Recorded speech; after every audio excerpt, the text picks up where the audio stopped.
ഹദീസ് എന്നാൽ എന്ത്? നബിയുടെ വാക്ക് പ്രവൃത്തി മൗനം അനുവാദം. ഇജ്മാ എന്നാൽ എന്ത്? ഏക അഭിപ്രായം. ഖിയാസ് എന്നാൽ എന്ത്? കാര്യത്തിന്റെ വിധി, അതുപോലത്തെ ഒരു കാര്യത്തിന്റെ വിധിയവൻ. അപ്പൊ ഫിഖ്ഹിന്റെ അടിസ്ഥാന ഏകദേശം നിങ്ങൾക്ക് ഫിഖ് എന്താണെന്ന് മനസ്സിലായി. ഇനി നമുക്ക് കർമ്മപരമായ കാര്യങ്ങളെ വിശദീകരിക്കുന്ന ഗ്രന്ഥമാണ് ഫിഖ് എന്ന് പറഞ്ഞു. ഇതിന്റെ 4 മദ്ഹബിന്റെ ഇമാമുകൾ ചെറുതായിട്ട് ഞാൻ പരിചയപ്പെടുത്തും. നമുക്കറിയാം ഇമാമുന ഷാഫി റളിയല്ലാഹു അൻഹു. നമ്മുടെ മദ്ഹബ് ഏതാ? ഷാഫി ഇമാം അല്ലേ? ഷാഫി മദ്ഹബ് അനുസരിച്ചാണ് നമ്മൾ ജീവിക്കുന്നത്. പിന്നെ ഏതൊക്കെ മദ്ഹബുണ്ട്? ഹനഫി മദ്ഹബ്, ഹംബലി, മാലിക്കി. ബഹുമാനപ്പെട്ട ഏറ്റവും കൂടുതൽ ആളുകൾ അംഗീകരിച്ച മദ്ഹബ് ഏതാ? അതായത് ഷാഫി ആണോ? അല്ല. സത്യത്തില് കേരളത്തില് ഷാഫി മദ്ഹബാണ് ഏറ്റവും കൂടുതൽ. അപ്പൊ പാലക്കാട് കഴിഞ്ഞാൽ ഏതാ മദ്ഹബ്? ഹനഫി. പിന്നെ അതുപോലെ തിരുവനന്തപുരത്ത് നിന്ന് അങ്ങോട്ട് മാറിയാല് അവിടെ ഹനഫി. അതായത് കേരളത്തിലാണ് ഏറ്റവും കൂടുതൽ ആരുള്ളത്? ഷാഫി മദ്ഹബുകാരുള്ളത് അല്ലെ? ഷാഫി മദ്ഹബ്, ഷാഫി ഇമാമ് ഏത് കുടുംബാന്നറിയോ? ഷാഫി മദ്ഹബ് ഏത് കുടുംബത്തിൽപ്പെട്ട ആളാണെന്നറിയോ? ഖുറൈശി കുടുംബത്തിൽപ്പെട്ട, നബി സല്ലല്ലാഹു അലൈഹി വസല്ലമയുടെ കുടുംബത്തിൽപ്പെട്ട ഇമാമാണ് ആര്? ഇമാമുന ഷാഫിഈ റളിയല്ലാഹു അൻഹു. ഷാഫിഈ മദ്ഹബ് നമ്മുടെ കേരളത്തിലാണ് ഏറ്റവും കൂടുതൽ. എന്നാൽ ഏറ്റവും കൂടുതൽ ആളുകൾ അംഗീകരിച്ച ഏറ്റവും ആദ്യത്തെ മദ്ഹബ് ഹനഫി മദ്ഹബാണ്. ഹനഫി മദ്ഹബാണ് ഏറ്റവും കൂടുതൽ ആ സ്ഥലങ്ങളിൽ ഉള്ളത്. എന്താണ്? ഹനഫി മദ്ഹബാണ്. ഈ ഹനഫി മദ്ഹബും പിന്നെ അതിൽ കുറച്ചൊക്കെ എന്ത് ചെയ്യും? ഹനഫി മദ്ഹബിലെ കാര്യങ്ങളാണ് ഈ മുജാഹിദ്, അതായത് അങ്ങനെ കൂടുതൽ. അപ്പൊ നമുക്ക് ഈ പറയുന്ന കാര്യം അപ്പൊ നമ്മൾ വിചാരിച്ചു ഈ ഹനഫി മദ്ഹബുകാർക്ക് മുജാഹിദ്. അങ്ങനെയല്ല. ഈ 4 മദ്ഹബ് നമ്മൾ അംഗീകരിച്ചാൽ മതി. അതിൽ കുറേ ആശയങ്ങൾ നമ്മുടെ ഷാഫി മദ്ഹബും ഹനഫി മദ്ഹബും തമ്മിൽ വ്യത്യാസമുണ്ട്. പക്ഷെ അള്ളാഹുവിന്റെ റസൂൽ പറഞ്ഞിട്ടുണ്ട് എന്റെ ഉമ്മത്തിന് ഖൈറാണ് 4 മദ്ഹബ്. അതിൽ 4 മദ്ഹബ് അംഗീകരിക്കല് നമുക്ക് എന്തുള്ളൂ? നിർബന്ധം. ഷാഫിന്റെ ആണോ നിർബന്ധമുണ്ടോ? ഇല്ല. ഹംബലിയാണെന്നില്ല മാലിക്. പക്ഷെ നമുക്ക് നമ്മുടെ നാട്ടിലുള്ള മദ്ഹബല്ലഞ്ഞാൽ നമ്മുടെ ജീവിതത്തിൽ നമുക്ക് പ്രയാസം. ഹനഫി മദ്ഹബിലെ ആശയങ്ങൾ ഫുള്ള് നമ്മൾ പഠിക്കേണ്ടി വരും. ഹനഫി മദ്ഹബിലെ ആശയം ഷാഫി മദ്ഹബിലെ ആശയം തമ്മിൽ വ്യത്യാസമുണ്ട്. അപ്പൊ നമ്മളിപ്പോ നമ്മുടെ നാട്ടിലുള്ള മദ്ഹബ് അംഗീകരിച്ചാലേ അതിനനുസരിച്ച് നമുക്ക് ഹനഫി മദ്ഹബിലെ ബാങ്കും ഷാഫി മദ്ഹബിലെ ബാങ്കും ഒരേ ടൈമിലാണോ? അല്ല. അപ്പൊ ഞങ്ങൾ ഹനഫി മദ്ഹബായി ജീവിച്ചിട്ടുണ്ടെങ്കിൽ എപ്പോഴാണ് നിസ്കരിക്കുക എങ്ങനെ അറിയാം? അപ്പൊ കൃത്യമായിട്ട് നമുക്ക് അറിയില്ല. അപ്പൊ നമുക്ക് എളുപ്പം നമ്മുടെ നാട്ടിൽ ഏത് മദ്ഹബാണോ അത് അംഗീകരിക്കലാണ് ഏറ്റവും എളുപ്പം. അപ്പൊ ഷാഫി മദ്ഹബിന്റെ പ്രത്യേകത, ഇമാമിന്റെ പ്രത്യേകത, ഷാഫി ഇമാമ് ചെറുപ്പത്തിലെ ഖുർആൻ മനഃപ്പാഠമാക്കിച്ചിട്ടുണ്ട്. നല്ല മുസ്തഹിദായ ഒരു ഗവേഷകനായിരുന്നു. റസൂലുള്ളാഹിന്റെ കുടുംബത്തിൽപ്പെട്ടതാണ്. ഹനഫി മദ്ഹബിലെ ഇമാമിന്റെ പ്രത്യേകത മദ്ഹബുകളുടെ ഇമാമുൽ അഅ്ളം എന്ന പേരിലാണ് അറിയപ്പെടുന്നത്. ഏറ്റവും വലിയ ഇമാമ്, ഏറ്റവും പ്രസിദ്ധമായ ഇമാം എന്നാണ് ഹനഫി മദ്ഹബിനെ അറിയപ്പെടുന്നത്. ഹനഫി ഇമാമിനെ. അതുപോലെ തന്നെ ഇമാം മാലിക് റളിയല്ലാഹു അൻഹു വളരെ പ്രയാസപ്പെട്ട് ജീവിച്ച, പ്രയാസങ്ങൾ സഹിച്ചിട്ടുണ്ട് ഇസ്ലാമിന് വേണ്ടി. മാലിക് ഇമാമ് ഏറ്റവും റസൂലുള്ളാഹിനെ സ്നേഹിച്ചിട്ടുണ്ട്. എങ്ങനെ? മദീനയിൽ കൂടി ചെരുപ്പ് പോലും ധരിക്കാതെയായിരുന്നു ആര് നടന്നത്? മാലിക് ഇമാം. മദീനയിലെ ഇമാമായിരുന്നു മാലിക്. ആ മാലിക് ഇമാമ് ചെരുപ്പ് പോലും ധരിച്ചില്ല മദീനയിൽ നടക്കും. എന്തുകൊണ്ട്? റസൂലുള്ളാഹി ചവിട്ടിയ മണ്ണില് ഞാൻ ചെരുപ്പിട്ട് ചവിട്ടും. അത്രക്കും റസൂലുള്ളാഹി ഓരോ മദ്ഹബിലെ ഇമാമിനെ ഓർമ്മ വരുത്താൻ വേണ്ടി ചെറിയൊരു പരിചയപ്പെടുത്തലാണ് കേട്ടോ. പിന്നെ മാലിക് ഇമാം അല്ല ഹംബലി ഇമാം. ഹംബലി ഇമാം ജയിൽവാസം വരെ അനുഭവിച്ചത്. ജയിൽ വരെ പിന്നെ ജയിൽ അറസ്റ്റ് ചെയ്യുക വരെ ചെയ്തിട്ടുണ്ട് പരിശുദ്ധ ഇസ്ലാമിനോട്. ഇങ്ങനത്തെ ഓരോ ഇമാമ് 4 ഇമാമുകളിൽ ഏതെങ്കിലും ഒരു ഇമാം അംഗീകരിക്കുന്നത് നമുക്ക് നിർബന്ധമാണ്. നമ്മൾ അംഗീകരിച്ചിരിക്കുന്നത് ഷാഫി ഇമാമാണ്. ഷാഫി മദ്ഹബുകാരാണ് നമ്മൾ. അപ്പൊ നമുക്ക് കർമ്മപരമായ കാര്യങ്ങളിൽ അതിന്റെ ഭാഗത്തുള്ള കാര്യങ്ങളെയാണ് നമ്മൾ അംഗീകരിക്കുന്നത്. അപ്പൊ 4 മദ്ഹബാണ് ഉള്ളത്. 4 മദ്ഹബ് അംഗീകരിക്കുന്നത്. ഇത് നമ്മുടെ ഫിഖ്ഹിന്റെ ഇമാമുകളാണ്. ആര്? ഷാഫി, ഹനഫി, ഹംബലി, മാലിക്കി.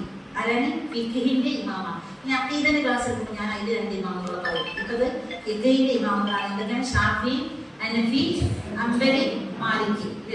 അപ്പൊ നമുക്ക് ഈ 4 മദ്ഹബിൽ ഷാഫി മദ്ഹബ് അനുസരിച്ചുള്ള കാര്യങ്ങളെ കുറിച്ചിട്ടാണ് നമ്മളിവിടെ ചർച്ച ചെയ്യുന്നത്. നമ്മളൊക്കെ ഷാഫി മദ്ഹബുകാരാണ്. അപ്പൊ ഏറ്റവും പ്രധാനപ്പെട്ട കർമ്മങ്ങളുടെ മർമ്മത്തെ അനുസരിച്ചിട്ടാണ് നമ്മൾ പഠിക്കുന്നത്. ഫിഖ് മുഴുവൻ നമ്മൾ പഠിക്കില്ല. നമ്മൾ ചെയ്യുന്ന കർമ്മങ്ങളുടെ മർമ്മങ്ങളിൽ എന്തൊക്കെ ഉണ്ട് ഫിഖിന്റെ മർമ്മം. അപ്പൊ ഏറ്റവും പ്രധാനപ്പെട്ടത് നിസ്കാരമാണ്. ഈ നിസ്കാരത്തിന്റെ ഷർത്ത്, ഫർള്, സുന്നത്ത്, നിസ്കാരം ബാത്തിലാവുന്ന കാര്യങ്ങൾ, ഉളൂ മുറിയുന്ന കാര്യങ്ങൾ, ഇതൊക്കെയാണ് ഈ ഫിഖ്ഹിന്റെ കിതാബിൽ ഫിഖ്ഹിന്റെ ക്ലാസ് നമുക്ക് പഠിക്കാറുള്ളത്. അപ്പൊ ഉളൂഹിനെ കുറിച്ചാണ് ആദ്യം നമ്മുടെ കർമ്മം നിസ്കാരമാണ്. ആ നിസ്കാരത്തിന്റെ ഏറ്റവും പ്രധാനപ്പെട്ട നിസ്കാരത്തിന്റെ ഷർത്തുകളാണ് നമ്മൾ പഠിക്കുന്നത്. നിസ്കാരത്തിന് എത്ര ഷർത്ത് ഉണ്ടെന്ന് ഓർമ്മയുണ്ടോ? 5 ഷർത്തുണ്ട് അല്ലേ? ഒന്നാമത്തെ ഷർത്ത് ഓർമ്മ ഉണ്ടോ? നിസ്കാരത്തിന്റെ ഷർത്താണ്, വുളൂഇന്റെ അല്ല. അതൊന്നും ജസ്റ്റ് ചിന്തിച്ചാൽ മതി. ഇതാ ഞാൻ പറഞ്ഞ പഠിച്ചതൊക്കെ പൊടി വെട്ടി ഞാൻ എന്ത് ചെയ്യണേ, ഒന്ന് കളഞ്ഞിട്ട് പോയി ആലോചിക്കണം. നിസ്കാരത്തിന്റെ ഷർത്ത്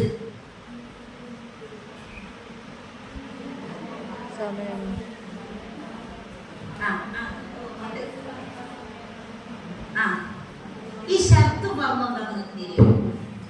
ഈ ഷർത്തും പറഞ്ഞു നമ്മുടെ വ്യത്യാസം എന്താ?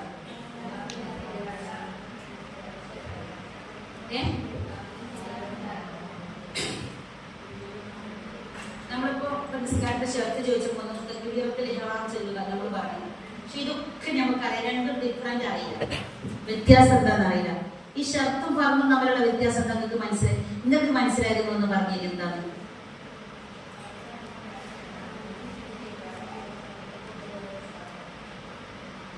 ഷർത്തിന് ഒന്ന് പോയാൽ നിസ്കാരം പാത്തിലാവും, ഫർളിന് പോയാലും പാത്തിലാവും. എന്താ ഈ ഷർത്ത് പറഞ്ഞു ഒക്കെ അറിയാം, പക്ഷെ നമ്മൾക്ക് എല്ലാ കാര്യങ്ങളും അറിയാം. പക്ഷെ ഇങ്ങനെ വ്യക്തമായി ഞാൻ പെട്ടെന്ന് നമുക്ക് മനസ്സിലാക്കി തരാം. നമുക്ക് അല്ലോ ആരും ഷർത്ത് പറഞ്ഞു. മീൻകറിന്റെ ഫർള് എന്താ? മീൻകറിന്റെ ഫർള് എന്താ? ഈ ഷർത്തും ഫർളും എന്താണെന്ന് തിരിച്ചുതരാം. പറയും മീൻകറിന്റെ ഫർള് എന്താ? അപ്പൊ നിങ്ങൾക്ക് മനസ്സിലാവും പെട്ടെന്ന്. എന്താ പറഞ്ഞ മീൻകറിന്റെ ഫർള്?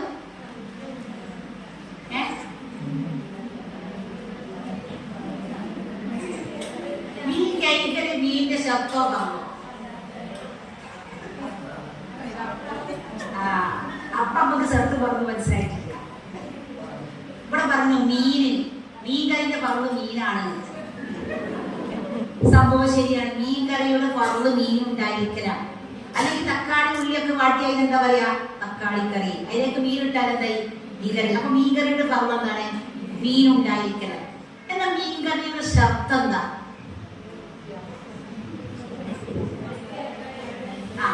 മീൻ കഴുകലും നമ്മള് തക്കാളി ഉള്ളിയൊക്കെ വെട്ടി വെച്ച് വേവിച്ച് വെച്ചേക്ക് എന്താക്കി പുതിയാപ്പുറ നല്ല കഷ്ണമീൻ കൊണ്ടത് അതിലേക്കാണ് മീൻ ഇട്ടതോടുകൂടി സംഭവം എന്തായി? മീൻകറി. പക്ഷെ അത് നമുക്ക് കൂട്ടാൻ പറ്റൂലേ? ഈ കൂട്ടാൻ പറ്റുമ്പോ നിസ്കാരം നമ്മൾ ഇല്ലാതെ ഇവിടുന്ന് ഒരാളെ നിസ്കരിച്ചു, നിസ്കാരം പൂർത്തിയാവും. നിസ്കാരം മനസ്സിലാക്കണം. ഒരാൾ തക്ബീറത്തുൽ ഇഹ്റാം വെട്ടിട്ട് അങ്ങനെ നിസ്കരിച്ചു, റുക്കൂ ചെയ്തു, സുജൂദ് ചെയ്തു, ഇത്തിദാ ചെയ്തു. പക്ഷെ നിസ്കാരം പൂർത്തിയായി. ഈ നിസ്കാരം എന്ന് പറയും ചെയ്യും. പക്ഷെ ആ നിസ്കാരം സഹിയാവണമെങ്കിൽ എന്ത് വേണം? അപ്പൊ നിസ്കാരത്തിന്റെ ഷർത്തോ പറഞ്ഞോ? മനസ്സിലായില്ല. നിസ്കാരത്തിന്റെ ഷർത്താണോ പറഞ്ഞാണ്? തെറ്റി. മനസ്സിലായില്ല. ഒരാള് ഇവിടുന്ന് ഇപ്പൊ ഒന്നുണ്ടോ ഇല്ലെന്ന് അറിയില്ല, ഒന്നുമില്ല. ഒരാൾ അത് തക്ബീറത്തുൽ ഇഹ്റാം കെട്ടിട്ട് അയാൾ റുക്കൂ സുജൂദൊക്കെ ചെയ്ത് നിസ്കരിച്ചാൽ നിസ്കാരം പൂർത്തിയായി. ഇയാൾ നിസ്കരിക്കാൻ തന്നെ ഇതിന് പറയുള്ളൂ. പക്ഷെ ഈ നിസ്കാരം സ്വഹിയാവണമെങ്കിൽ എന്ത് വേണം? ഈ ഷർത്തോ പറഞ്ഞോ? ഷർത്ത്. അപ്പൊ മീൻ ഉള്ളിയൊക്കെ വാട്ടിട്ട് തക്കാളിയൊക്കെ വെച്ചിട്ട് അതിലേക്ക് മീനിട്ടാ മീൻകറിയായി. അത് കൂട്ടാൻ പറ്റുവാണെങ്കിൽ എന്ത് വേണം? കഴുകണം. ഇത് കഴുകൽ മീൻകറിയിൽ പെട്ടതാണോ? അല്ല. അതതിന്റെ മുന്നേ ചെയ്യേണ്ട കാര്യം. നിസ്കാരത്തിൽ പെട്ടതാണോ? അല്ല. അപ്പൊ എന്താണ് നിസ്കാരത്തിന്റെ ഷർത്ത? അതായത് ആ പ്രവൃത്തിയിൽ പെടാത്തതും അതുകൂടാതെ ആ പ്രവൃത്തി സ്വഹിയാകാത്തതിനാണ് ഷർത്തി എന്ന് പറയുന്നത്.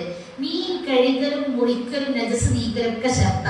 നജസ് നീക്കാനും കഴുകിയിട്ടില്ലെങ്കിലും മീൻ അതിലിട്ടാൽ അതിന്റെ പേര് മീൻ കറിയാണ്. അപ്പൊ മീൻ ഉണ്ടാവുക എന്നതേ ഫർളുള്ളൂ. ഇത്തിദാ ചെയ്യുക, റുക്കൂ ചെയ്യുക, സുജൂദ് ചെയ്യുക നിസ്കാരത്തിന്റെ ഫർളാണ്. പക്ഷെ കഴുകൽ ഒന്നും ചെയ്യത് നിസ്കാരത്തിന്റെ ഷർത്താണ്. പക്ഷെ അത് നിസ്കാരത്തിൽ പെടുന്നില്ല. മീൻ കഴുകൽ മീൻ കറിയിൽ പെടുന്നില്ല. മീൻ കറി കൂട്ടണമെങ്കിൽ മീൻ കഴുകണം. മനസ്സിലാകുന്നുണ്ടോ? അപ്പൊ എന്നാ പുളിയിടലോ? മീൻ കറിയിൽ പുളിയിടല്. ഉപ്പിടൽ എന്താ? ഷർത്തോ ഫർളോ?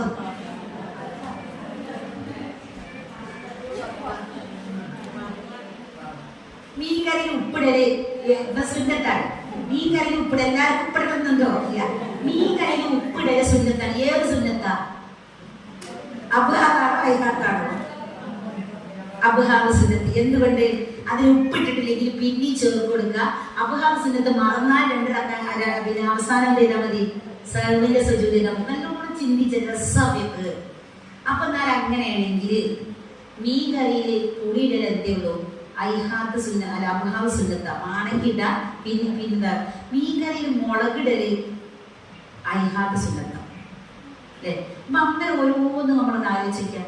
ശരിക്കും ഇപ്പൊ ഷർത്തും ഭാഗം മനസ്സിലായി. അതായത് മീൻകറിയിൽ പെടാത്തതാണ് കിഴങ്ങല് മുറിക്കല്, അതൊക്കെ ഷർത്താണ്. അതായത് നമ്മൾ ഉളു ഉണ്ടാക്കലും ശുദ്ധി ഉണ്ടായിരിക്കലാണ് നിസ്കാരത്തിന്റെ ഷർത്ത്. പക്ഷെ തക്ബീറത്തുൽ ഇഹ്റാം കെട്ടൽ എന്താണ്? നിസ്കാരത്തിന്റെ ഫർളാണ്. മനസ്സിലായപ്പോൾ നിങ്ങൾക്ക് ഷർത്തും ഭാഗം മനസ്സിലായോ? ആ പ്രവൃത്തിയിൽ പെടാത്തതും അതുകൂടാതെ ആ പ്രവൃത്തി സഹിയാകാത്തതാണ് ഷർത്ത് എന്ന് പറഞ്ഞാൽ. മീൻ കറിയിൽ പെട്ടതല്ല, പക്ഷെ മീൻ കഴുകാതെ കറി കൂട്ടാൻ പറ്റൂല. അപ്പൊ മീൻ കഴുകൽ ഷർത്താണ്. എന്നാൽ മീൻ ഉണ്ടാക്കുക എന്നുള്ളത് ഫർളാണ്. മീൻ ഉണ്ടായാൽ അത് കറിയായി. തക്ബീറത്തുൽ ഇഹ്റാം കെട്ടിനെ പിന്നെ റുകൂഉം സുജൂദും എഴുതാതെ ചെയ്തത് നിസ്കാരാണ്. ആ നിസ്കാരം സഹിയാവണമെങ്കിൽ എന്ത് വേണം? അപ്പൊ നിസ്കാരത്തിൽ പെടാത്തതും അതുകൂടാതെ നിസ്കാരം സഹിയാവാത്ത കാര്യത്തിനാണ് ഷർത്ത് എന്ന് പറയുന്നത്. അപ്പൊ അങ്ങനെയാണെങ്കിൽ നിസ്കാരത്തിന്റെ ഷർത്തുകൾ 5 ആണ്. ഒന്നാമത്തത് എന്ത്? അശുദ്ധികളിൽ നിന്ന് ശുദ്ധിയാവുക. എന്താണ്? 1 അശുദ്ധികളിൽ നിന്ന് ശുദ്ധിയാവുക, 2 നജസിൽ നിന്ന് ശുദ്ധിയാവുക, 3 ഔറത്ത് മറക്കുക, 4 സമയം മായുന്നറിയുക, 5 കിബിലക്ക് മുന്നിടുക. അപ്പൊ നമുക്ക് കിട്ടി. കാരണം നമ്മള് 2ാം ക്ലാസ്സിൽ അങ്ങനെ ആസ്വദിച്ച പഠിച്ചതില്ലേ? 1 അശുദ്ധികളിൽ നിന്ന് ശുദ്ധിയാവുക കിട്ടും. വേറെ ഇപ്പൊ നമുക്ക് എന്ത് ചെയ്യണം? നമുക്ക് പഴയ കാലത്തേക്ക് പോകണം. അന്നൊക്കെ നമ്മൾ പഠിച്ചെങ്കിൽ എന്താണെന്ന് അറിയില്ല. ഇപ്പൊ നമുക്ക് അറിയണം. ലൗകികരം. അപ്പൊ പൊതുവിന്റെ നിസ്കാരത്തിന്റെ ഷർത്ത് 1 എന്താണ്? അശുദ്ധികളിൽ നിന്ന് ശുദ്ധിയാവുക, 2 നജസിൽ നിന്ന് ശുദ്ധിയാവുക, 3 ഔറത്ത് മറക്കുക, 4 സമയമാണെന്നറിയുക, 5 കിബിലക്ക് മുന്നിടുക. നിസ്കാരത്തിന്റെ ഷർത്താണോ? അപ്പൊ ഈ 1ാമത്തെ ഷർത്തിൽ നിന്ന് നമുക്ക് ഡിസ്കഷൻ തുടങ്ങാം. 1 അശുദ്ധികളിൽ നിന്ന് ശുദ്ധിയാവുക. അശുദ്ധി എത്ര വിധമുണ്ട്? 2 വിധം. ഏതൊക്കെയാണ്? ചെറിയ അശുദ്ധി, വലിയ അശുദ്ധി. ഈ ചെറിയ അശുദ്ധി എന്ന് പറഞ്ഞാൽ എന്താ? ഇല്ലാത്ത അവസ്ഥക്ക് അല്ലെ? ഇല്ലാത്ത അവസ്ഥക്കാണ് എന്ത് പറയുന്നത്? ചെറിയ അശുദ്ധി. അപ്പൊ നമ്മൾ ആദ്യം ഉളുവിനെ കുറിച്ച് പഠിക്കണം.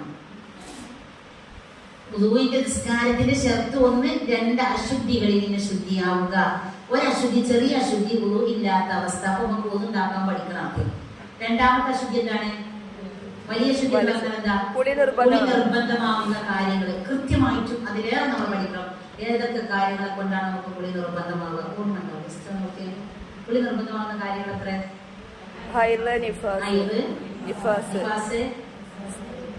മനി പുറപ്പെടുക,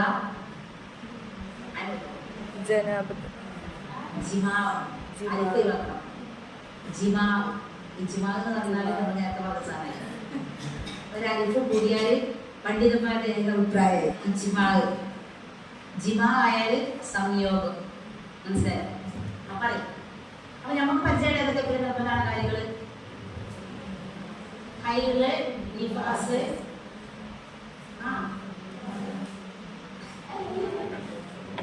ജിമാല്, ഈ 3 നമുക്ക് പരിചയമുള്ളൂ അല്ലേ? ഈ ഹൈലുണ്ടായ നിർബന്ധമാവോ? അങ്ങനെ പറയും. ഹൈലിൽ രക്തം മുറിഞ്ഞാലേ കുളി നിർബന്ധമാണ്. അതിലാണ് ഉണ്ടായി നമുക്ക് കുളി നിർബന്ധമാണില്ല.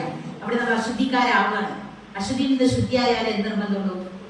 കുളി. അപ്പൊ അശുദ്ധി നമുക്ക് വിശദീകരിച്ച് കുളി എങ്ങനെ, എന്തൊക്കെ കാര്യങ്ങളെ കൊണ്ട് കുളി നിർബന്ധമാകും, എപ്പോഴാണ് നമുക്ക് കുളി നിർബന്ധമാകാം, എന്താണ് സംയോഗം ചെയ്യുമ്പോൾ ആ ചെയ്യല് കൊണ്ട് എങ്ങനെ നമുക്ക് കുളി നിർബന്ധമാകും, അതിന്റെ രൂപങ്ങൾ, ഇസ്ലാമിക വശങ്ങൾ കൃത്യമായിട്ടും ആ വിഷയം നമുക്ക് പഠിക്കണം. തൂക്കിക്കേരം. അപ്പൊ നമ്മൾ ആദ്യം ഉണ്ടാക്കാൻ പഠിക്കുക അല്ലെ? അതിലാദ്യം നല്ലത് അത് ആദ്യം കുളിക്കണോ?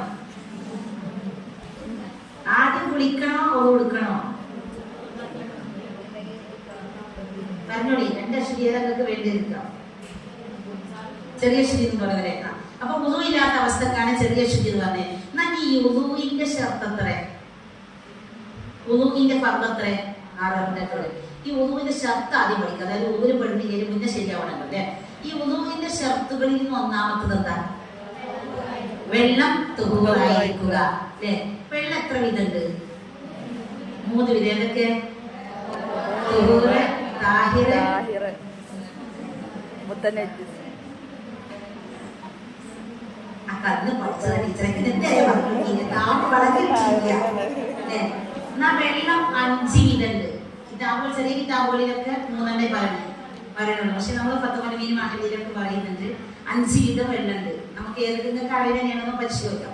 ഒന്ന് തൊഹൂറാണ് അല്ലെ, നമ്മൾ ഒതുവ് ചെയ്യാനും കുളിക്കാനൊക്കെ ഉപയോഗിക്കുന്ന വെള്ളം അല്ലെ. അതായത് തനിയെ ശുദ്ധിയുള്ളതും മറ്റൊന്നിനെ ശുദ്ധിയാക്കാൻ കഴിവുള്ള വെള്ളത്തിനാണ് തൊഹൂർ എന്ന് പറയുന്നത്.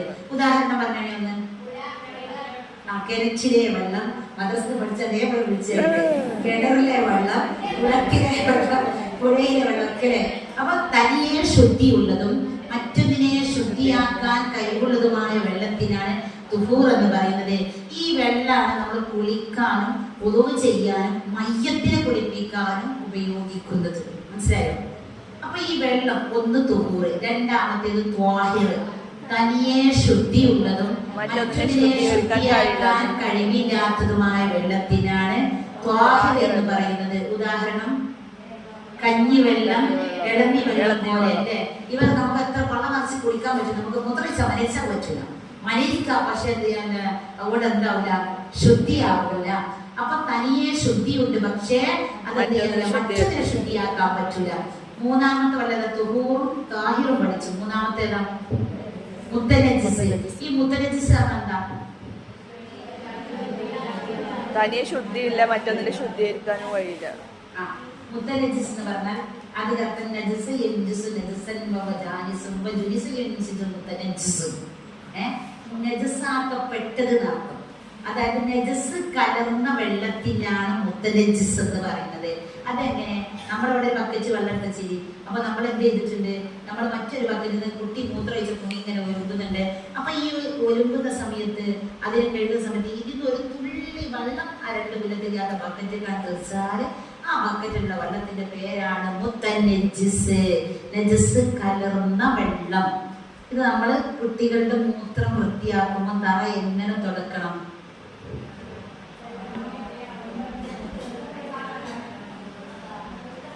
ആദ്യം എന്താ ചെയ്യും? ഇപ്പോൾ കുട്ടി വെള്ളം മൂത്രമൊഴിച്ച് എന്താ ആദ്യം ചെയ്യും? ആദ്യം ഉടനെ തുറക്കും. പിന്നെ ആ സീല ബക്കറ്റ് കൊണ്ടുവച്ച് ആ സീല ഒൽമ്പണ്ടേ, ബക്കറ്റ് കൊണ്ടുവച്ച് പറ്റൂല. അപ്പൊ നമ്മൾ പൈപ്പിൽ ചോദിക്കുന്ന ഒലുമ്പും. അപ്പൊ ആ ഒലുമ്പുമ്പോൾ നമ്മൾ മാക്സിക്കൊക്കെ തുള്ളി തെറിക്കും. അപ്പൊ നമ്മള് മാക്സി എന്തായി? മുത്തനജിസായ മാക്സിയായി. മനസ്സിലാണ്ടോ? എന്നിട്ട് നമ്മൾ എന്ത് ചെയ്യും? അതുകൊണ്ട് പോയിട്ട് ഒന്നിതാക്കിയിട്ട് നിസ്കരിച്ചു. അപ്പൊ മുത്തനജിസായ നിസ്കാരമായി. നിസ്കാരം ശരിയാവില്ല, പഠിച്ചോണ്ടാക്കട്ടെ. അപ്പൊ നമ്മൾ എന്ത് ചെയ്യും? മുത്തനജിസ് എന്ന് പറഞ്ഞാൽ നജസ് കലർന്ന വെള്ളം. നജസ് കഴുകാനോ അല്ലെങ്കിൽ നജസിൽ നിന്ന് തെറിച്ചതോ ആയ നജസ് കലർന്ന വെള്ളത്തിനാണ് മുത്തനജിസ് എന്ന് പറയുന്നത്. അപ്പൊ 3 വെള്ളങ്ങൾ പഠിച്ചു. നാലാമത്തത് മുത്തഗയ്യിർ, പകർച്ചയായ വെള്ളം. എങ്ങനെ പകർച്ചയായി? നിറമോ രുചിയോ വാസനയോ പകർച്ചയായി. വേനൽ അവസാനം തോട്ടിലെ വെള്ളത്തിന് കളർ ഉണ്ടാവും അല്ലെ, ചിലപ്പോ കളർ മാറിയിട്ടുണ്ടാവും, അല്ലെങ്കിൽ രുചി മാറിയിട്ടുണ്ടാവും, അല്ലെങ്കിൽ നിറം മാറിയിട്ടുണ്ടാവും അല്ലെ, അല്ല വാസന മാറിയിട്ടുണ്ടാവും. ഇത് 3 കൂടി ഉണ്ടായാൽ ആ വെള്ളം കഴുകാൻ ഉപയോഗിക്കാൻ പറ്റില്ല.